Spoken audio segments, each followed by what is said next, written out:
So আমি তো gas সংকটের জন্য বিএনপির সমালোচনা করতে পারবো না, বিদ্যুতের ক্রাইসিসের জন্য বিএনপিকে ধরতে পারবো না। আমি কি বলেছি? বিএনপির চাঁদাবাজি নিয়ে বলেছি। আমি বলেছি যে এটা যদি আপনারা কন্ট্রোল করতে না পারেন, আপনাকে ভোটের মাঠে এটার প্রাইস পে করতে হবে। সো এরপরে বিএনপি আমাকে শোকজ করেছে, খুবই মানে গোপনীয়ভাবে শোকজ হয়েছে। মোবাইলে আমাকে চিঠির একটা ছবি পাঠিয়ে বলা হয়েছে জবাব দিতে, ওইটাও আমি গোপন রাখি নাই। 72 ঘন্টার মধ্যে আমাকে টাইম দিয়েছে। আমি তার বহু আগেই 300 পাতার এক বই জমা দিয়ে এসেছি বিএনপির কার্যালয়ে। সো আমার সাথে বিএনপির ট্যাসেল তো ছিল, এবং বিএনপি যখন ইভেন আমাকে তখন প্রায় টকশোতে প্রশ্ন করতে, আপনাকে নমিনেশন না দিলে আপনি কি করবেন, আমি তখনও টকশোতে বলেছি না দিলে আমি ইন্ডিপেন্ডেন্ট ইলেকশন করব। এগুলো কিন্তু একটা দলে থেকে সাধারণত কেউ বলে না, বলে পায়ে ধরবো, কাঁদবো, কাফনের কাপড় পরবো, অনেক নাকা উত্তর দেয়। আমি এগুলো করিনি। আমি কেন স্ট্রেট বলেছি আমি ইলেকশন করবো, আমি একটা ভোট পেলে একটা ভোট পাবো, আমি ইলেকশন করবো। কারণ আমি তো আমার কনস্টিটিউয়েন্সিতে 10 বছর পরিশ্রম করেছি। একজন যখন আওয়ামী লীগের সঙ্গে লোকাল লেভেলে হাত মিলিয়ে চলেছে, ব্যবসা করেছে, নিজেদের দোকানপাট ব্যবসা সব বজায় রেখে চলেছে, আমি তো তখন আমার প্রফেশন বিসর্জন দিয়ে আমি কাজ করেছি। সো মানুষ, আমি দেখতে চাই মানুষ মনে রাখে কিনা, মানুষ মনে রেখেছে। অর্থাৎ রাজনৈতিক ব্যক্তিত্ব হোক অথবা সাধারণ মানুষের সঙ্গে রাজনৈতিক ব্যক্তিদের যে সম্পর্ক, সেই সম্পর্কের হিসাব সাধারণ মানুষ করে সব সময়। আমি অন্তত এখন পর্যন্ত তাই দেখেছি। না চলছি, পুরো রাজনীতির মাঠ উত্তপ্ত, কারা বড় কারা ছোট, কি শালীন কি অশালীন। রাজনীতিতে বক্তৃতা, কথার, এগুলোর শালীনতা আদৌ কিছু আছে কিনা? আমি 24-এর আগে বা 5ই অগস্টের আগে যখন দেয়াল লিখনগুলো দেখেছি, বলতে বাধা নেই, মুগ্ধ হয়েছি। যে একটা খুব চমৎকার লাইন ছিল নজরুলের, যে ধর্মের সঙ্গে রাজনীতিকে মিলায়ও না, শেষমেশ কি তোমরা রাধাচূড়াকে কি জানি একটা সেলিম চূড়া না এরকম একটা কিছু ডাকবা, ফাতেমা চূড়া ডাকবা। এত সুন্দর কথাটা। আর যখন 5ই অগস্ট হয়ে গেল, অভ্যুত্থান হয়ে গেল, তারপর আমরা রাজনীতির মিছিলে যে ভাষা দেখলাম, কারো বাড়ির সামনে প্রতিবাদ করবার নামে মব করে তখন যেই ভাষা শুনলাম, এবং রাজনীতিতে হিরো হিসেবে চালিয়ে দেবার একটা চেষ্টা কোনো ব্যক্তিকে করা হয়েছে, যারা বিখ্যাতই হয়েছেন তাদের অশ্রাব্য অশালীনতম ভাষার জন্য। এই ভাষা রাজনীতি আপনি সরিয়ে রাখেন, আপনি কি এই ভাষা কোনো নাটকের সংলাপ হিসেবে দিতে পারবেন? মানে এমন একটি নাটক, যে নাটকটি গণমাধ্যমে প্রচারিত হবে এবং সেখানে পরিবার সহ সবাই দেখবে নাটকটি, আপনি যদি একটা নাটকের ভাষা হিসেবেও চিন্তা করেন। সংস্কৃতি, নাটক, এগুলোও কি মানুষ এখন কতটা চায়, সেটাও কিন্তু একটা প্রশ্ন এসে দাঁড়িয়েছে। এটা একটা বড় প্রশ্ন, আমি সেই জায়গায় আসবো। এটা খুব গুরুত্বপূর্ণ প্রশ্ন, আমি সেটা আলাদাভাবে অ্যাড্রেস করব। কিন্তু আপনি যেহেতু রাজনীতির ভাষা বলছেন, রাজনীতির মতন একটা বিষয় যেখানে একই সঙ্গে আপনার মেধা, আপনার শিক্ষা, আপনার পারিবারিক শিক্ষা, আপনার মানে একটা সার্বিক আদর্শ হয়ে উঠবার যে একটা বিষয় জড়িত, ওতপ্রোতভাবে জড়িত, সেরকম একটা ক্ষেত্রে যে মিছিলে এই ভাষা ব্যবহার করা যায়, স্লোগানে এই নোংরা গালি দেয়া যায়, কিংবা পরস্পরকে আক্রমণের সময় এত খারাপ ভাষা ব্যবহার করা যায়, এটা পৃথিবীর কোথাও হয়নি। বিশ্বাস করেন, কোথাও হয়নি। এগুলো হয়তো মানে যেই জায়গাগুলো আসলে কোনো ভদ্র মানুষের সেখানে আসা যাওয়া হয় না। হ্যাঁ, গালাগালি বিদেশেও হয়, বলবে অনেকে যে বিদেশেও তো গালাগালি হয়। কখন হয়? রাতের বেলা যখন পাবগুলোতে মারামারি হয়, তখন এক মাতাল আরেক মাতালকে গালি দেয়, এবং তাদের 2 মাতালকে ধরে যখন বাউন্সার বাইরে ফেলে দেয়, তখন হয়তো লাস্টে একটা গালি দিয়ে ফেলে দেয়। কিন্তু এগুলো আসলে মানে একটা ফর্মাল জায়গায়, কখনো সভ্য সমাজে মানে এগুলো হয় না, কিন্তু হয়েছে। এখন আপনি যে প্রশ্নটি করলেন, নাটক, সিনেমা, গান, নাচ, আমি হতাশ হয়ে গিয়েছিলাম গত 1.5 বছরে, মানে ইউনুস আমলে, যখন আমি দেখেছি মঞ্চ নাটক বন্ধ হয়ে যাচ্ছে, যখন আমি দেখেছি গানের আসর বন্ধ হয়ে যাচ্ছে, যখন আমি দেখেছি মাজার ভাঙা হয়েছে, যখন আমি দেখেছি যে আপনার মেয়েদের ফুটবল খেলা শালীনতা অশালীনতার নামে বন্ধ করা হয়েছে, যখন আমি দেখেছি যে বিভিন্ন জায়গায় প্রেক্ষাগৃহগুলোতে মানুষ ভয় পাচ্ছে, সিনেমা দেখতে যেতে ভয় পাচ্ছে, তখন আমিও ভয় পেয়েছি যে আমরা আসলে কোন বাংলাদেশ দিকে যাচ্ছি। এরপরে গত 6 মাসে সরকার আসবার পরে প্রত্যেক আশা করেছিল অবস্থার পরিবর্তন হবে। এমনকি বাংলাদেশের চলচ্চিত্র সেন্সর বোর্ড যে সিনেমাটাকে রিলিজ করেছে 13 বছর হলে আপনি সিনেমাটা দেখতে পারেন, বনলতা এক্সপ্রেসের কথা আমি বলছি, সেটা নিয়ে ব্রাহ্মণবাড়িয়াতে আমাকে মানববন্ধন করতে হয়েছে। তারপরেও কিন্তু সিনেমাটা সেখানে সম্প্রচারিত হয়নি। সম্প্রচারিত হয়েছে ফরচুনেটলি, এটা কোনো ব্রাহ্মণবাড়িয়া কিন্তু কোনো প্রেক্ষাগৃহ নয়, ওটা ভেঙে ফেলেছে মৌলবাদীর আগেই। হ্যাঁ, সো ওটা একটা স্টুডেন্টদের প্রাইভেট উদ্যোগ ছিল, মাঠে ইয়ে করবে, পরের দিন ওরা মাঠে করতে পেরেছে, মানে ইটস এ গুড নিউজ যে ওরা পেরেছে, কিন্তু তার জন্য আমাকে রাস্তায় দাঁড়াতে হয়েছে। এবং সরকার আটগাড়ি পুলিশ পাঠিয়ে ওর সিনেমা বন্ধের পক্ষে কাজ করেছে। আপনি চিন্তা করেন, সরকার আটগাড়ি পুলিশ পাঠিয়ে সিনেমাটা যাতে প্রদর্শিত না হয় সেই ব্যবস্থা করেছে। এরপরে আপনি আসেন মেয়েদের উপর মরাল পুলিশিং, কিছুটা হয়তো কমেছে, কিন্তু কতটা কমেছে? আমি বললাম না যে মানুষের আওয়াজ শোনা কিন্তু এখন খুব কঠিন কিছু না। আপনি ফেসবুকে গেলে মানুষের আওয়াজ পাবেন। সাধারণ মানুষ বলছে যে, ধরেন একজন সিএনজি ড্রাইভার বলছে, আমি রাত 2টা-3টার সময় ট্রিপ মেরে বাসায় ফিরতাম, কোনোদিন ভয় লাগে নাই। এখন তো যাত্রী পাই না সন্ধ্যার পরে, কেউ তো বেরোতে চায় না। কোথায় ছিনতাই হবে, কোথায় একটা অপহরণ হবে, কোথায় তার নারী সদস্যের উপরে একটা লাঞ্ছনার ঘটনা ঘটবে। সো মানুষের মধ্যে এই যে ভীতি কিন্তু খুব ভয়াবহ। ভীতি এমন জিনিস যে যেটা অ্যাকচুয়ালি হবে কি হবে না তার চেয়ে ভীতিটা বড় হয়ে দাঁড়ায়। সো মানুষ খুব প্রয়োজন না হলে বের হয় না। আপনি লক্ষ্য করবেন, আমি কিন্তু গত 15 বছর রাত 12টা-1টা পর্যন্ত টকশো করেছি। তখন আমার কথাগুলো যাদের খুব মিষ্টি লাগতো তারা কিন্তু এখন পাওয়ারে কিংবা অপোজিশনে, অর্থাৎ দে আর দি পাওয়ার পার্সন নাও। আমাকে কোথাও টকশোতে দেখেন আপনারা? কারণ আমি 7টার পরে চেষ্টা করি বাসায় থাকার। আপনি কি অনিরাপদ অনুভব? আমি অনিরাপদ বোধ করি। রাত 12টার সময় চ্যানেলের গাড়িতে আমি ফাঁকা রাস্তায় ফিরবো, আমি অনিরাপদ বোধ করি।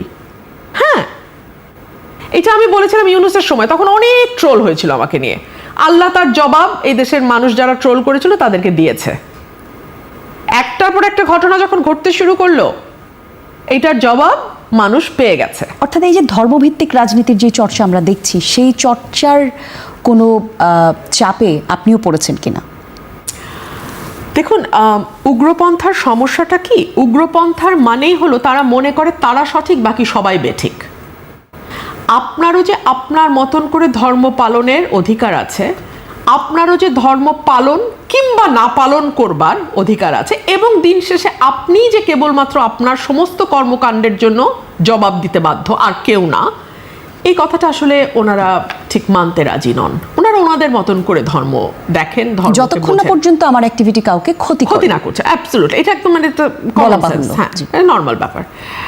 কিন্তু মুশকিল হচ্ছে যে ধর্মের সঙ্গে যখন রাজনীতি মিলে যায়, এটা নিয়ে খুব বিখ্যাত কিছু কথা আছে যে মানে সবচেয়ে দুষ্ট লোকের রাজনীতিতে সবচেয়ে দুষ্ট লোকদের শেষ আশ্রয় হচ্ছে ধর্ম। যখন সে যুক্তিতে পারবে না, যখন সে জনপ্রিয়তায় পিছিয়ে পড়বে, যখন সে কল্যাণমূলক রাষ্ট্র প্রতিষ্ঠায়, মানে মানুষের কল্যাণ হয় এরকম কোনো কিছু, এরকম কোনো সার্ভিস বেসড পলিটিক্স করতে ব্যর্থ হবে, তখন তার লাস্ট আশ্রয় হচ্ছে আইদার ধর্ম আর উগ্র জাতীয়তাবাদ। এই দুটো হচ্ছে তার লাস্ট রিসোর্ট। সো ধর্মকে যদি আপনি রাজনীতির সঙ্গে মিলিয়ে ফেলেন, তখন না ধর্ম টেকে না রাজনীতি থাকে। প্রবলেম সেই জায়গা থেকে আসলে ওই যে আপনি যেটা বলছিলেন যে তরুণ রাজনীতিবিদ, ধর্মভিত্তিক রাজনীতি যারা হচ্ছে, আমরা যেমন একটা জায়গাতে শুনতে পাচ্ছি যে রুমিন ফারহানা আবার নতুন রাজনীতি দলের সঙ্গে সংযুক্ত হবেন। আপনি কারোর সাথে যোগ দিচ্ছেন কিনা দলে আমাদের? একদম না, একদম না, একদম না। I have seen enough and I can differentiate with one party from the other. প্রত্যেকের একটাই লক্ষ্য, আমি চেয়ারে বসবো, বসার পর কিন্তু সেম অ্যাক্টিভিটিসগুলো হবে। খুব মজার, দেখুন আমি আপনাকে যে কথা দিয়ে আমি শুরু করেছিলাম, আপনি বারবার আপনাকে ওই দিকেই নিয়ে যাব। রাজনীতিবিদরা যার যার স্বার্থে কাজ করবে, আমলারাও যে সরকার যখন থাকে তার পক্ষে কাজ করে, ইভেন জুডিশিয়ারিও বাধ্য হয় কাজ করতে। কিন্তু একজন রিক্সা চালক বা একজন সিএনজি ড্রাইভার, সে কিন্তু কারো অধীনস্থ না। সে কিন্তু মসনদের পাশেও যায় না, মসনদের লোকজনের সাথে তার ওঠা বসাও নাই। সে স্বাধীন মানুষ, দরিদ্র হতে পারে কিন্তু সে স্বাধীন। সে যখন বলে যে আমরা কি চেয়েছি আর কি পেলাম, আমরা তো আগে বেটার ছিলাম, এটা আমি বললে অনেক রকম কথা বেরোবে। ও রুমিন বোধহয় আওয়ামী লীগের সঙ্গে, রুমিন বোধহয় আওয়ামী লীগের সাথে যোগ দেবে। না রে ভাই, না, আমার মতন এত শক্ত ক্রিটিক আওয়ামী লীগের বাংলাদেশে কেউ ছিল না। আমি খুব বিনীতভাবে মনে করি যে যুক্তি, তর্ক, তথ্য দিয়ে, একেবারে পরিসংখ্যান দিয়ে টকশোতে কথা বলা, এটা আমার স্টাইল, এটা আমি শুরু করেছিলাম। এভাবে কেউ এরকম খাতা নিয়ে এসে বসে টকশো কখনো করে না। এটা নিয়ে বহু হাসাহাসি হয়েছে শুরুর দিকে, 13-14 সালে বহু হাসাহাসি হয়েছে, উনি খাতা বই নিয়ে এসে টকশো করে। হ্যাঁ, আমি খাতা বই নিয়ে এসে টকশো করেছিলাম এবং আমি একেবারে তথ্য বেসড কথা বলতাম, যে কারণে আমাকে আক্রমণ করার সুযোগটা কম ছিল, মানে উপায় ছিল না আর কি। তো সেই আওয়ামী লীগের সাথে আমাকে ট্যাগ ইন করার কোনো অর্থ নাই, কিন্তু আমি যা ফিল করি, আমি দেখি ওই সিএনজি ওয়ালাটাও একই রকম ফিল করে। আর আমি বললে আপনি ট্যাগ দিবেন, কিন্তু সিএনজি ওয়ালাকে আপনি কি ট্যাগ দিবেন? সে তো মসনদে কোনোদিন ছিলও না, মসনদে কোনোদিন যাবেও না। জি, ওই মানুষটার কথাকে তো আপনার ভ্যালু করতে হবে। তাহলে আপনার রাজনৈতিক ভবিষ্যৎ কি, মানে তাহলে আপনি কিভাবে রাজনীতি করবেন? দেখুন, আমি ভবিষ্যতের ব্যাপারে একেবারেই আল্লাহর উপর নির্ভরশীল। কারণ আমি দেখেছি জীবনে, আমার এই মধ্য জীবনে এসে আমি দেখেছি, জীবনে যা হওয়ার কথা আপনি কখনো চিন্তাও করবেন না, আপনি সেটা হবেন, সেটাই ঘটবে আপনার জীবনে। আর যেটা আপনি মনে করবেন শতভাগ নিশ্চিত, দেখবেন হাতের ভাগ দিয়ে নাই হয়ে গেছে। সো ভবিষ্যৎ আল্লাহর হাতে। তবে হ্যাঁ, আমার নিজের তো একটা চাওয়া পাওয়ার ব্যাপার আছে, ইচ্ছার ব্যাপার আছে। আমি একজন রাজনীতিবিদ হতে চাই, আর বাকিগুলো হচ্ছে বাই প্রোডাক্ট। মন্ত্রী বলেন, এমপি বলেন, এগুলো বাই প্রোডাক্ট। এটা আপনাকে সবসময় বলতে শুনেছি, কিন্তু আমি একজন রাজনীতিবিদ হতে চাই, আমি মানুষের জন্য কাজ করতে চাই। গান্ধী কখনো পাওয়ারে যায় নাই, কোনোদিন যায় নাই। সুভাষ বোস কখনো পাওয়ারে যায় নাই। মৌলানা ভাসানী কখনো পাওয়ারে যায় না। পাওয়ার তাদের অ্যাট্রাক্ট করে। কিন্তু আমাদের এই দেশে তো টিকে থাকা কঠিন হয়ে যায় যখন আপনি পাওয়ারের কাছাকাছি না থাকেন। আমার জীবন তো অনেক 2/3 শেষ, আর কি, আর অল্প, আর 1/3 বাকি। আল্লাহ পার করে দিবেন। পাওয়ার নিয়ে আমার আসলেই মাথা ব্যথা নাই, একদম নাই। সেক্ষেত্রে মানে আপনি যেই রাজনীতিটা করছেন এখন, আসলে বলা হচ্ছে সরকার দলের ছাড়া বাকি যেই সংসদ সদস্য, তারা আসলে বরাদ্দ, সরকারি বরাদ্দ এরকমভাবে পাচ্ছে না। আপনি যেই প্রতিশ্রুতিগুলো দিয়েছেন আপনার এলাকাতে, সেগুলো তাহলে কিভাবে পূরণ করবেন? কেমন পাচ্ছেন বরাদ্দ, সে বিষয়টা যদি একটু বলতেন। বরাদ্দ কম পাচ্ছি, বরাদ্দ প্রায় পাচ্ছি না। এবং ওই মন্ত্রণালয়ে ঘুরে মন্ত্রীদের হাতে পায়ে ধরে বোধহয় কিছু কাজটা জানা যায়, সেগুলো আসলে করছি না। হাতে পায়ে ধরা তো আর সম্ভব না, গিয়ে হয়তো বলতে পারি, বললে কতটুকু শুনবে মন্ত্রীরা আমি তাও জানি না। আর এইসব কারা মন্ত্রী হয়েছে দেখে কোনোদিন 15 বছরে দেখিও নাই। সো এদের সাথে যে আমার ম্যাক্সিমামের সাথে, সরি নট যে কাউকেই মন্ত্রীদের দেখি নাই, বাট ম্যাক্সিমাম মন্ত্রীকে আমি জীবনে দেখি নাই। সো এদের সাথে আবার পরিচিত হয়ে গিয়ে কথা বলাটা little difficult for me. So যাদেরকে কথা দিয়েছেন এলাকাতে, সেই প্রতিশ্রুতিগুলো কিভাবে রাখবেন? তাদেরকে একটা বিষয় বুঝতে হবে যে অনেক সময় বৃহত্তর স্বার্থের দিকেও তাকাতে হয়। আমি যদি সাধারণ মানুষের কথা না বলি, পার্লামেন্টের একটা মানুষ আপনি পাবেন না, কেউ বলছে না। মানে আমি চুপ থেকে দেখেছি যে কেউ বলে কিনা, না কেউ বলছে না। এনসিপি মাঝে মধ্যে 2-1 কথা বলার চেষ্টা করে, বাট এর বাইরে কেউ বলছে না। হ্যাঁ, সো আমাকে বলতে হবে, এতে সরকারি বরাদ্দ আসুক বা না আসুক। আর মানুষের হাতে সব হিসাব থাকে, মানুষ দিন শেষে হিসাব করে ফেলে। কারণ কিছু না দিয়েও তো আমাকে কিছু দিতেই হবে।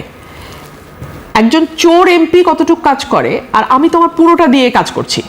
সো কিছু না হলেও তো কিছু হয়। মানুষ কিন্তু, আমার দেশের মানুষ অল্পতে তুষ্ট, এবং তারা বুঝতে পারে যে আমার চেষ্টা আছে কিনা। ধন্যবাদ। আমরা আওয়ামী লীগের পুনর্বাসন এবং শেখ হাসিনার দেশে ফেরা, আপনি কি মনে করেন, যে কথা আমরা শুনছি তিনি দেশে ফিরবেন ডিসেম্বরে, আপনার কাছে কি মনে হয় তিনি কি ফিরবেন কিনা? উনি ডিসেম্বরে ফিরবেন কিনা আমি জানি না, তবে আমি একজন রাজনৈতিক ক্ষুদ্র কর্মী হিসেবে যেটা বুঝি, উনি ফিরবেন, ফিরতেই হবে ওনাকে। ফিরতে হবে কয়েকটা কারণে। আপনি যদি একেবারে নিরপেক্ষভাবে দূর থেকে দাঁড়িয়ে ওনার অবস্থানটা চিন্তা করেন, ওনার পরিবারের একটা দীর্ঘ ইতিহাস আছে রাজনীতির, এবং একটা দীর্ঘ ত্যাগের মধ্যে দিয়ে তার পরিবারকে যেতে হয়েছে। ইনফ্যাক্ট তিনি তার পুরো পরিবারকে হারিয়েছেন এই রাজনীতির কারণেই।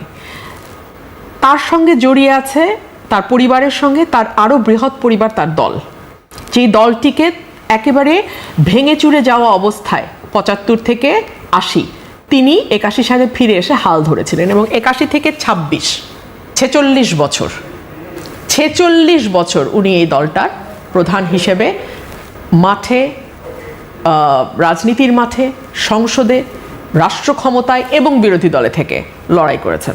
সো এখন যদি উনি না আসেন, ওনার পরিবার তো কেবলমাত্র উনি এবং ওনার 2 সন্তান নন, ওনার পরিবার হচ্ছে আওয়ামী লীগের এই বিশাল পরিবার। সো এই কোটি কোটি নেতাকর্মী, সমর্থক, ভোটার, যারা ভোটার, ধরেন নেতাকর্মী বাদ দিলেন, হ্যাঁ, ভোটার সাধারণ মানুষ, তাদের কি হবে? এক, দুই হলো ওনার পরিবার এবং ওনার ব্যক্তির যে ত্যাগ এই রাজনীতির পেছনে, সেটা কোথায় যাবে? তিন হলো ওনার বয়স হচ্ছে, জি, আল্লাহ না করুক ওনার স্বাভাবিক মৃত্যু যে কোনো দিন হতে পারে, জি, বিদেশের মাটিতে যদি ওনার মৃত্যু হয়, that is the end of the story. মানে ওনার রাজনৈতিক জীবন, ওনার দলের ভবিষ্যৎ, সব কিছুর উপরে that will be the last nail in the coffin. So আমার মনে হয় এগুলো আমি যেমন মানে দূর থেকে দেখে হিসাব করি একজন রাজনৈতিক কর্মী হিসেবে, আমি চিন্তা করেছি আসা না আসার মধ্যে ইয়েটা কি, উনিও নিশ্চয়ই করেন। আর উনি ফিরে আসলে সবচেয়ে বেকায়দায় কারা পড়বে আপনি বলেন তো? এটা আমি আরো 9 মাস আগে বলেছিলাম, সবচেয়ে বেকায়দায় পড়বে সরকার, সবচেয়ে বেকায়দায়। আজকেই স্বরাষ্ট্রমন্ত্রী বলেছেন যে 5ই আগস্ট ঘিরে যে তৎপরতা আওয়ামী লীগ করতে চায় সেই মুরুদ আওয়ামী লীগের নেই। আপারে 4 অগস্ট 2024 বিএনপিরও মুরদ ছিল না। এরকম বড় বড় দল দেখলে মনে হয় আরে কিচ্ছু নাই কিচ্ছু নাই, কোত্থেকে যে বেরোবে এটা হিসাব করে পাবেন না। আপনি আমাকে বলেন না, এই আপনারাই আর আমরা তো একই জায়গায় বহু বহু বহু স্টক শো করেছি। 4 অগস্ট 2024 বিএনপি কই ছিল? কই ছিল? তো সুতরাং নাইটাই এগুলো বলা যায়, হাসিনাও বহু বলছে বিএনপি নাই, এগুলো বললে শান্তি লাগে, শান্তি পাওয়ার জন্য বলে, ওটা কোনো অসুবিধা নেই, পলিটিক্যাল রেটরিক। যদি নাই থাকে তাহলে আর শো ন্যারেজ দেখায় দেখায় সব কর্মীকে ভিতরে রাখতে হয় কেন? তাহলে 5 জনের মিছিলে 500 জনের নামে মামলা হয় কেন? কেন আমার এলাকায় যেই ছেলেটা হয়তো দল কোনোটাই করে না, হাঁসের ইলেকশন করেছে আমার সাথে, তার নামও আওয়ামী লীগের মধ্যে ঢুকায় দিয়ে মামলা দিতে হয়? এত ভয় কেন সরকারে যদি আওয়ামী লীগ কোথাও নাই থাকে? তো ওগুলোর জব আমি দিতে চাই না। আর স্বরাষ্ট্রমন্ত্রীর বরং ফোকাস করা উচিত ওনার নিজের মন্ত্রণালয়ের। সবচেয়ে খারাপ অবস্থা স্বরাষ্ট্রের। উনি তো ডিফ্যাক্টো প্রধানমন্ত্রী হয়ে মনে করতেছেন যে বাংলা মানে যতগুলো মন্ত্রণালয় আছে সবগুলোর দায়িত্বে উনি, ব্যাপারটা এরকম না। ওনার মন্ত্রণালয় কিন্তু ডুবে গেছে। He better focus on his own মন্ত্রণালয়। তো যাই হোক, আমি যেটা বলতেছিলাম যে ওনার এই সকল কিছুর হিসাব ওনার কাছেও নিশ্চিত আছে, এবং উনি যদি ফিরে আসে সবচেয়ে বেকায়দায় পড়বে সরকার। না পারবে ফাঁসি দিতে, না পারবে কারাগারে নিয়ে নিরাপদ অবস্থায় রাখতে। এই জায়গায় একটু আপনাকে কাটলাম, ফাঁসির কথা বললেন তো, এনসিপির নাহিদ ইসলাম আজকেই বলেছেন যে শেখ হাসিনা বিমানবন্দরে নামার পর সরাসরি তাকে ফাঁসির কাস্টে ঝোলানো। শোনেন, রাজনীতি তো একটু হুঙ্কার টুঙ্কার না দিলে তো হয় না। নেতা কর্মীদের একটু চাঙ্গা রাখতে হয়। নেতা না হয় আছে 10টা, আর কর্মী না হয় আছে 5টা, 15 জনকে তো চাঙ্গা রাখতে হবে। সেটা নিয়ে আমার কোনো বক্তব্য নাই। আমি সাধারণ মানুষের কথা শুনতে চাই, সাধারণ মানুষ কি বলে কি ভাবে। আপনারাও কান পাতেন, আমি পলিটিক্যাল পার্টি সবগুলোকে বলবো আপনারা কান পাতেন, আপনারা দেখেন সাধারণ মানুষ কি বলে। আমার কথা আপনাদের তিতা লাগবে, আমাকে আপনারা খারিজ করে দিতে পারেন, ট্যাগ দিতে পারেন, অমুক তমুক বলতে পারেন, গালাগালি করতে, আমার কিচ্ছু যায় আসে না। হাসিনার আমলে আমাকে বহুত গালি খাইতে হয়েছে, আমার কিচ্ছু যায় আসে না। কিন্তু মানুষ কি বলে এটা কান পাতেন। কেন পাতেন? আমি এনসিপিকেও বলবো, বিএনপিকেও বলবো, জামাতকেও বলবো, কারণ মানুষকে ঘিরে আপনাদের কাজ। আর আওয়ামী লীগকেও বলবো কান পাতেন, মানুষ কি বলে বোঝার চেষ্টা করেন। আপনারা যে যখন ক্ষমতায় থাকে সে কিন্তু মানুষের পালসটা বুঝতে পারে না বলেই 5ই অগস্টের মতো ঘটনা ঘটে। তো সে কারণে আমি বলবো প্রত্যেকটা রাজনৈতিক দলকেই মানুষ কি বলে শোনেন, গণপরিবহন ব্যবহার করেন, রাস্তায় হাঁটেন, দুটো মানুষের সাথে কথা বলেন, আর কিছু না হোক ফেসবুকে দেখেন অনেক ছোট ছোট ছোট ছোট মোবাইল জার্নালিস্ট আছে, তারা কিন্তু ঠাস করে একে তাকে ধরে বাইট নেয়, কথা শোনে। সাধারণ মানুষ যারা দরবারের সঙ্গে যুক্ত না, দরবারহীন মানুষের কথা শোনেন, তাহলে বুঝতে পারবেন মানুষ কি চায়। বাংলাদেশের মানুষ আসলে এই সরকারটির ব্যাপারে কি ভাবছে, কি বলছে। এবং আজকাল যেহেতু সামাজিক যোগাযোগ মাধ্যম প্রায় সকলেই ব্যবহার করে, সো আগে যেমন মানুষের খবর জানতে হলে একেবারে দূর দূরান্তে গিয়ে তাদের সঙ্গে সংযোগ স্থাপন করে জানতে হতো, এখন বিষয়টি আর তত কঠিন নয়।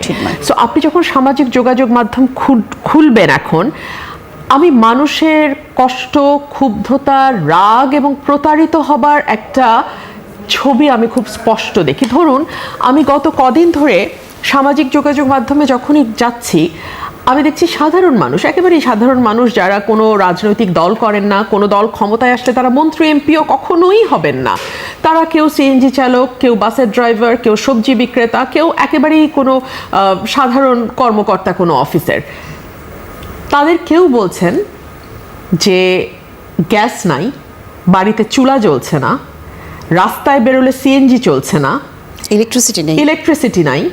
তারা বলছে যে ফ্যাক্টরিগুলো বন্ধ হয়ে যাচ্ছে বিকজ গ্যাস সরবরাহ নাই, বাজারে জিনিসপত্রের দাম 400 টাকা কেজি কাঁচামরিচ।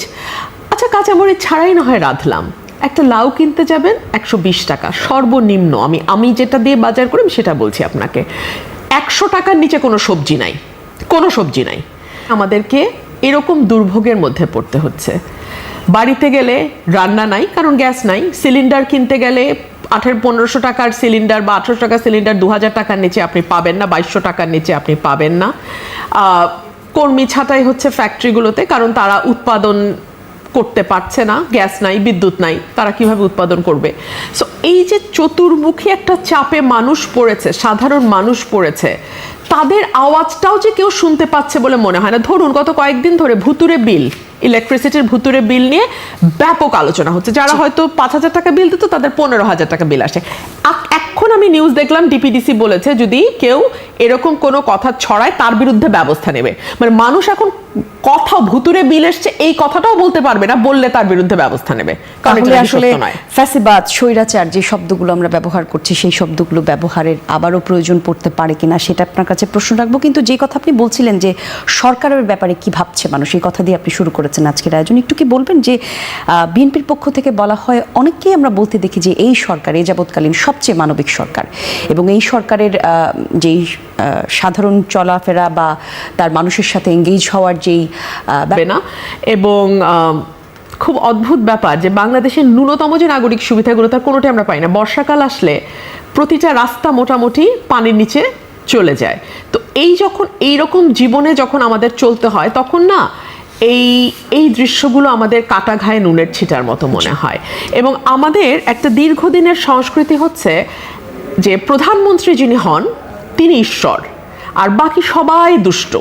তো ঈশ্বর খুব চেষ্টা করেন দুষ্টদের ঠিক করার, কিন্তু তিনি পারেন না। কিন্তু আমরা ভুলে যাই যে প্রধানমন্ত্রী শুধু মন্ত্রিপরিষদ না, স্বায়ত্তশাসিত সংস্থাগুলোরও প্রধান কে হবেন, কোন বিশ্ববিদ্যালয়ে গিয়ে কে ভিসি হবে, কে প্রক্টর হবে, এগুলো পর্যন্ত বাংলাদেশের সংস্কৃতিতে নাম্বার 1-এর কাছ থেকে আসে। যে কারণে আমরা প্রধানমন্ত্রীর ক্ষমতা ভারসাম্যের কথা সবসময় বলি।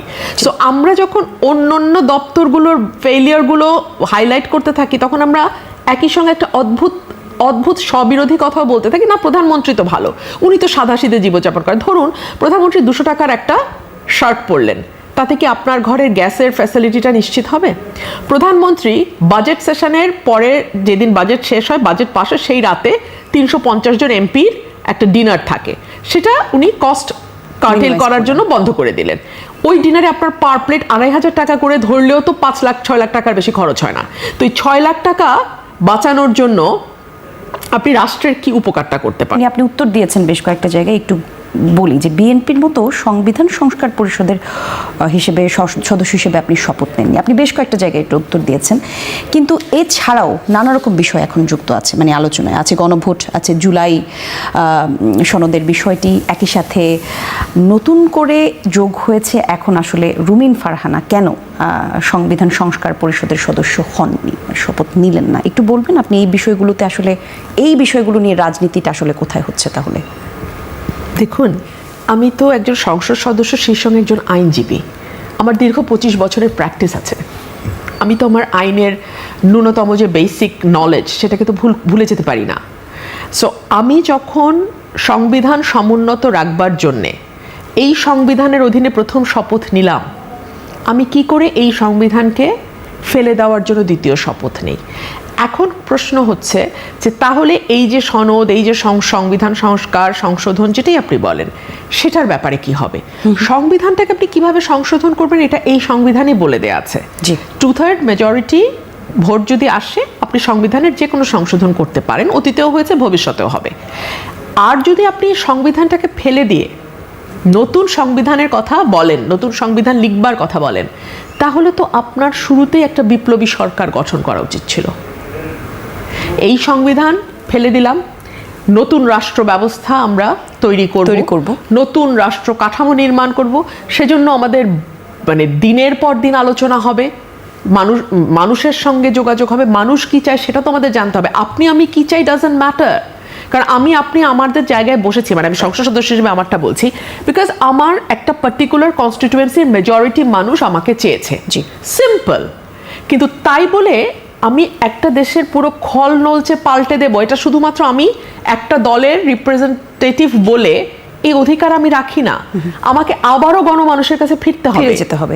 তাহলে গণভোটের প্রসঙ্গটা যদি এখানে আসে, হ্যাঁ, গ্রামের যেই মানুষটি নিজের নাম স্বাক্ষর করার চেয়ে টিপসইতে বেশি স্বাচ্ছন্দ্য বোধ করেন, উনি কি করে এই জটিল শব্দ গুচ্ছ বুঝে সেটা হ্যাঁ বা না দেবেন, হ্যাঁ বা নাতে ব্যাখ্যা করবেন? হ্যাঁ বা না সাধারণত আমরা খুব সিম্পল কোয়েশ্চেনে যাই, আপনি কি এটা চান, আপনি এটা চান বা চান না। ফর এক্সাম্পল, কিন্তু আপনি সংবিধানের কঠিন কঠিন 4টা বিষয় নিয়ে এসে একটি প্রশ্নের মাধ্যমে, তাও হ্যাঁ এবং না, তাকে জবাব দিতে বলছেন, এটা তো হয় না। আর জুলাই সনদ নিয়ে আপনার কি চিন্তা? দেখুন, জুলাই সনদে মোটামুটি সকল রাজনৈতিক দল অংশ নিয়েছে। অনেকগুলো বিষয় কিন্তু রাজনৈতিক দলগুলোর মধ্যে মতৈক্য হয়েছে, কিছু জায়গায় নোট অফ ডিসেন্ট আছে।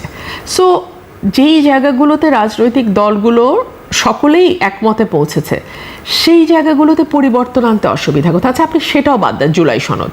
এখন তো সরকার গঠন করেছে বিএনপি। বিএনপির ভিশন 2030টা, যেটা 2016 সালে বিএনপির চেয়ারপারসন বেগম খালেদা জিয়া দিয়েছিলেন, এবং পরবর্তীতে যেটা বর্তমান প্রধানমন্ত্রী জনাব তারেক রহমানও পরবর্তীতে অনেকগুলো জায়গায় দফাওয়ারি, অনেকগুলো জায়গায় সংশোধনের কথা বলেছেন, পরিবর্তনের কথা বলেছেন। সেই জায়গাগুলোর পরিবর্তনীয় বা কি হচ্ছে? ধরুন, আমাদের প্রধানমন্ত্রী এবং রাষ্ট্রপতি ক্ষমতার ভারসাম্য, জি, এটা নিয়ে কি কোনো কথা আওয়াজ কোথাও শুনতে পাচ্ছেন? কিংবা সকল দলীয় প্রধানের কাছে ছেড়ে দেওয়া হয়েছে। এবং রাষ্ট্রপতির ক্ষমতা কতটুকু থাকবে না থাকবে, রাষ্ট্রপতি কে হবে এটা তো উনি ঠিক করবেন, মানে গোজ উইদাউট সেইং। কিন্তু তাদের মধ্যে ক্ষমতার যে ভারসাম্যের প্রশ্নটা, সেটাও তো নিয়ে আর কোনো আলোচনা আমরা শুনছি না। দ্বিকক্ষ বিশিষ্ট সংসদ, এটা নিয়ে কিন্তু কোনো আলোচনা আর হচ্ছে না। আমরা কোনো আলোচনা শুনতে পাচ্ছি না যে মানবাধিকার কমিশন কিভাবে হবে, অন্যান্য যে স্বায়ত্তশাসিত প্রতিষ্ঠানগুলো আছে সেগুলোর নিরপেক্ষতা এবং দীর্ঘদিনের চাওয়া, জি, এই ইন্ডিপেন্ডেন্স অফ জুডিশিয়ারির জন্য আমরা কি করতে পারি। একটা সচিবালয় প্রতিষ্ঠার হয়েছিল, কিন্তু সেটা নিয়েও আর কোনো আলোচনা হচ্ছে না। সংসদের কথা বললেন তো, একটু এই জায়গাটাতে প্রশ্ন করতে চাই। 2 মিনিট সময় পাওয়ার জন্য এখনো ছুটোছুটি আপনাকে করতে হয় কিনা? বরাদ্দ সময় আপনি পাচ্ছেন? আমাকে আর বলবেন না যে কি পরিমাণ ছুটোছুটি আমাকে করতে হয়।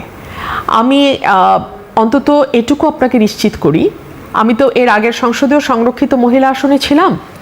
আমি স্পিকারের কাছে যতবার গেছি, উনি আমাকে বলেন নাই যে আপনি সরকার দলীয় হুইপের কাছ থেকে সময় নিয়ে আসেন, আমি আপনাকে সময় দিতে পারবো না, কখনো বলেন নাই। হ্যাঁ, আমি হয়তো 15 মিনিট চেয়েছি, উনি আমাকে 10 মিনিট দিয়েছে, এটা হয়েছে। কিন্তু স্পিকার মহোদয় আমাকে আউটরাইট নো বলে বের করে দেওয়া, এটা হয় নাই। এখন এটা হয়।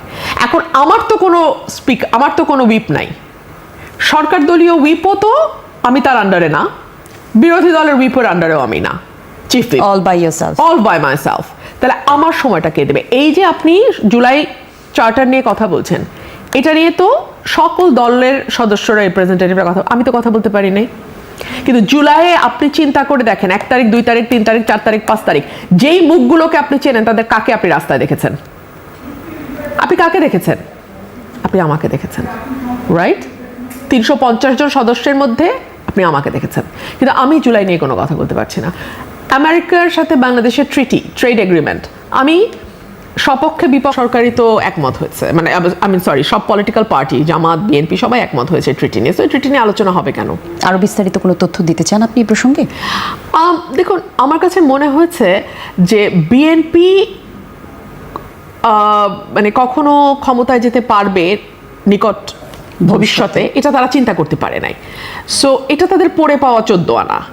আর জামাতে ইসলাম, আপনি সেই ভারতের ইতিহাস থেকে দেখেন, এটা ভারত পাকিস্তান সব ইতিহাস ঘেটে দেখেন, 2টার বেশি আসন তারা জীবন, এগুলো নিয়ে তো কারো মাথা ব্যথা নাই। বাংলাদেশের মানুষকে নিয়ে, সাধারণ মানুষ কেমন আছে আপনি আমাকে বলেন। এই যে মব মব মব মব, এই 2 বছরে মব বন্ধ হয়েছে? আপনি আমাকে বলেন মব কি বন্ধ হয়েছে? এক্স্যাক্টলি 2 বছরের মধ্যে 18 মাস ছিল ইউনূস সরকার যারা মবের জনক, পালনকর্তা, লালনকর্তা, ব্রিডার, এবং যারা মবকে মানে হতে দিয়েছে এবং পেট্রন করেছে। এরপরে আসলে BNP Sarkar, where is the change? আমরা দেখলাম যে সাবেক উপদেষ্টা মাহফুজ আলম বলেছেন মব জারি রাখতে হবে, নইলে পরে যার যার পিঠের চামড়া থাকবে না। এটা আসলে কোন জায়গা থেকে বলেছেন ধারণা করতে পারেন? আমি জানি না মাহফুজ আলম এটা বলতে পারেন, আমি জানি না। তবে হ্যাঁ, 18 মাসের কথা আমি বলি। 18 মাসের ওই সময়টা ইউনূস সরকারের সময় তাদের তো কোনো দল ছিল না, কিন্তু তাদের ক্ষমতার আকাঙ্ক্ষা ছিল। তাদের কোনো ভোট চাওয়ার মতন 300 এমপি হওয়ার মতন পার্টি ছিল না, তা নির্দলীয়, কিন্তু তাদের 5 বছর রান করার ইচ্ছা ছিল। সো বিভিন্ন সময় বিভিন্ন ইস্যুকে সামনে এনে একটা অরাজকতা তৈরি করা, যেটা তারা করতে চাইছে কিন্তু করতে পারবে না, ভাবছে প্রেশার আসবে, তখন মব লেলিয়ে দেওয়া, এই কাজগুলো তারা করেছে। আর বিএনপিকে আমার কাছে মনে হয় ননশেনেন্ট। ওরা আসলে মানে ওরা বুঝতেই পারছে না যে ওরা আসলে এতদিন মারধর খাওয়ার পর ক্ষমতায় গেছে তো, এবং খুব যে একটা মানে তাদের কোনো বিরাট কন্ট্রিবিউশন হয়েছে বা তারা একটা খুব সহি পথে আন্দোলন করে ক্ষমতায় যেতে পেরেছে, ব্যাপারটা তেমনও না। সো তাদের কাছে এটা একটা মানে পড়ে পাওয়া 14 আনার মতন। প্রতিদিন ঘুম থেকে উঠে এক একজন চিন্তা করে, আরে আমি তো মন্ত্রী, আরে আমি তো প্রধানমন্ত্রী, আরে কি সে থেকে কি হয়ে গেল, কোথা থেকে কি হয়ে গেল, জুম মিটিং থেকে এখন সরকার প্রধান। সো এই যে একটা এটার সাথে অ্যাডজাস্টেড হওয়া, এই ওয়েদারের সাথে অ্যাডজাস্টেড হওয়া, মানে weather means the political weather. হ্যাঁ, দীর্ঘ সময় হতাশার মধ্যে থাকার পর যখন অ্যাব্রাপ্টলি সব বদলায় যায়, আপনি যদি এখন সকাল উঠে দেখেন আপনি বেহেশতে, আপনি তো আসলে বেহেশতের সাথে অ্যাডজাস্ট হতে আপনার টাইম লাগবে অনেক। সো বাংলাদেশের রাজনীতি এমন যেখানে সরকারে যে থাকে সে বেহেশতে থাকে, সে বেহেশতে থাকে। সো সেই কারণে একেবারে টপ থেকে শুরু করে আমাদের ওয়ার্ড নেতা পর্যন্ত এক একজনের মানে এখনো মানে ঘুম থেকেই তারা জাগতে পারে নাই যে তারা যে মানে কি বলবো, মানে পাওয়ার কামস উইথ রেসপন্সিবিলিটি, এইটা তাদের বুঝবার বা এটা ধারণ করবার মতন অবস্থাতেই তারা নাই। আপনি তো আসলে লম্বা সময় বিএনপিতে ছিলেন, আপনি একাই বলা চলে সংসদে বিএনপির স্পোক পারসন হিসেবে লম্বা সময় কথা বলে যাচ্ছেন, তার প্রমাণ গণমাধ্যম থেকে শুরু করে ইন্টারনেট, সোশ্যাল মিডিয়া সব জায়গাতে আছে। আপনি যদি বিএনপি থেকে বের না হতেন তখনও কি আপনি এভাবে সরব থাকতেন, এই কথাগুলো বলতেন? হ্যাঁ বলতাম। এই প্রশ্ন আমি আমার নিজেকে অনেকবার করেছি, এবং আমি এত কনফিডেন্টলি কেন আপনাকে বলছি জানেন? আপনি আমার 18 মাসের ফুটেজ দেখেন, আমি কিন্তু তখন বিএনপিতে, মানে ইউনূসের সময়কার ফুটেজ দেখেন, বিএনপির চাঁদাবাজি নিয়ে আমি সবচেয়ে সোচ্চার ছিলাম আমি, কারণ ওই সময় তো বিএনপি গভর্নমেন্টে নাই।